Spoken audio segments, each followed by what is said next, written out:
السلام علیکم ورحمۃ اللہ وبرکاتہ۔ الحمدللہ، اللہ تعالیٰ کی مہربانی سے اور اس کی دی گئی توفیق کے ساتھ آج ہم سورہ الفجر کی آیہ نمبر 3 پڑھیں گے۔ سٹارٹ کرتے ہیں۔ الحمدللہ رب العالمین، الصلاۃ والسلام علی اشرف الانبیاء والمرسلین وعلی آلہ وصحبہ اجمعین، اما بعد فاعوذ باللہ من الشیطان الرجیم، بسم اللہ الرحمن الرحیم۔ رب اشرح لی صدری ویسر لی امری واحلل عقدۃ من لسانی یفقہوا قولی۔ رب زدنی علما، اللہم فقہنا فی الدین، آمین یا رب العالمین۔ آیہ نمبر 3، والشفع، اور قسم ہے جفت کی، والوتر، اور طاق کی، اور قسم ہے جفت کی اور طاق کی۔ والشفع، اس کے لغوی معنی جوڑ کے ہیں، اور یہ جو جفت لفظ ہے یہ ایکچولی فارسی کا لفظ ہے جس کو اردو میں بھی ہم استعمال کرتے ہیں، اور اسی طرح سے طاق جو ہے یہ اردو میں بھی یوز کیا جاتا ہے لیکن یہ ایکچولی فارسی کا لفظ ہے۔ اب جفت اعداد کون سے ہوتے ہیں یا ایون نمبر کون سے ہوتے ہیں؟ وہ نمبرز جو 2 پہ ڈیوائیڈ ہو جاتے ہیں، یعنی 2 برابر حصوں میں جو تقسیم ہو جائے نمبر، وہ جفت عدد ہے۔ جیسے 2، 4، 6 وغیرہ، 2، 4، 6، 8، 10، یہ سب ایون نمبرز ہیں۔ اور طاق یا آڈ نمبرز کون سے ہیں؟ جو کہ اس طریقے سے تقسیم نہیں ہوتے، مثلاً 1، 3، 5 وغیرہ۔ کائنات میں اب کوئی بھی چیز گنتی کے وقت ان 2 حالتوں سے خالی نہیں ہے، مطلب یا تو کوئی چیز ایون ہوگی یا پھر وہ آڈ ہوگی۔ تفسیر القرآن سے اب میں شفع اور وتر کا جو معنی ہے اور مفہوم ہے اس کی ڈیٹیلز آپ کے ساتھ شیئر کروں گی۔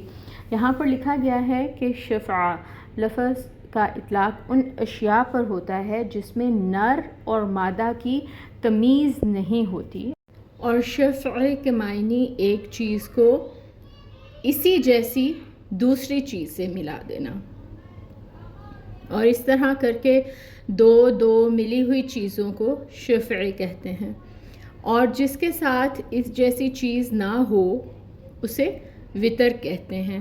وتر کی بہترین مثال خود اللہ تعالیٰ کی ذات پاک ہے، اور اگر ہم نمازوں میں دیکھیں تو اس کی مثال نماز مغرب کے فرض ہیں، اور عشاء کے آخر میں بھی ہم وتر ادا کرتے ہیں، وتر کی نماز پڑھتے ہیں، اور وتر کی نماز کو وتر اس لیے کہا جاتا ہے کہ وہ جتنے بھی پڑھے جائیں، مثلاً 1، 3، 5، 7، 9، 11 وہ وتر ہی رہیں گے، اور وتر حقیقتاً کیا ہے؟ ایک ہی رکعت ہے۔ اب اس کے ساتھ جتنے بھی جفت نفل پڑھ لیے جائیں لیکن ایک وتر مل کے سب کو وتر بنا دے گا۔ اور اعداد میں ہر وہ ہندسہ جو 2 پر تقسیم ہو جائے وہ شفع یا جفت ہے، ایون، جیسے 2، 4، 6، 8 وغیرہ، اور جو 2 پر پورا تقسیم نہیں ہوتا وہ وتر ہے یا طاق ہے، اور انگلش میں کہیں تو آڈ ہے، جیسے 1 ہے، 3، 5، 7، 9 وغیرہ۔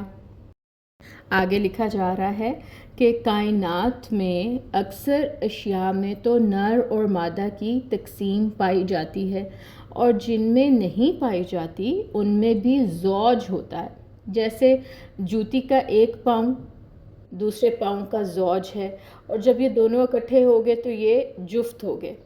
اور بعض ایسی چیزیں ہیں جن کی مثل کوئی اور چیز نہیں ہوتی، تو جب ایسی کوئی چیز ہو جس کی کوئی اور مثل نہیں ہے، اس جیسی کوئی اور شے نہیں ہے، تو وہ اشیاء وتر ہیں، اور ایسی اشیاء کی موجودگی اور استقلال اپنی جگہ ایک خاص اہمیت رکھتا ہے۔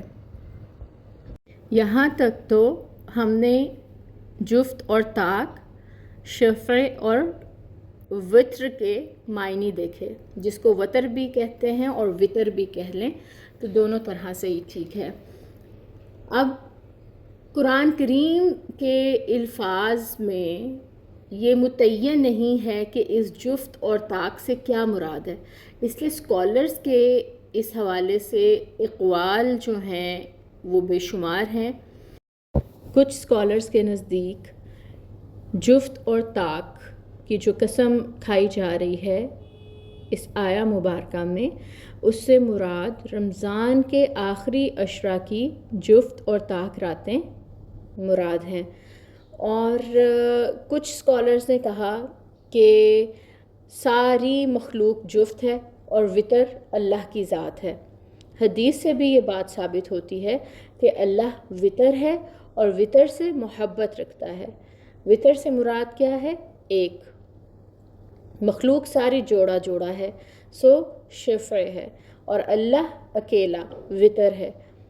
اور پھر جو تیسری اوپینین ہے اسکالرس کی، وہ یہ ہے کہ جفت سے مراد 10 ذوالحجہ کا دن ہے، اور طاق سے مراد عرفہ کا دن ہے جو 9 ذوالحج کو آتا ہے۔ ان ایام کی قسم کھانے سے ان دنوں کی اہمیت اور فضیلت کی طرف اشارہ ہے۔ تو یہ ڈیفرنٹ اسکالرس کی ڈیفرنٹ اوپینینز تھیں جن کو ہم نے دیکھا۔ اللہ تعالیٰ سے دعا ہے کہ اللہ تعالیٰ ہمیں قرآن کی آیات کا بہترین فہم اور سمجھ عطا فرمائے، آمین۔ سبحانک اللہم و بحمدک اشہد ان لا الہ الا انت استغفرک و اتوب الیک۔ السلام علیکم ورحمۃ اللہ وبرکاتہ۔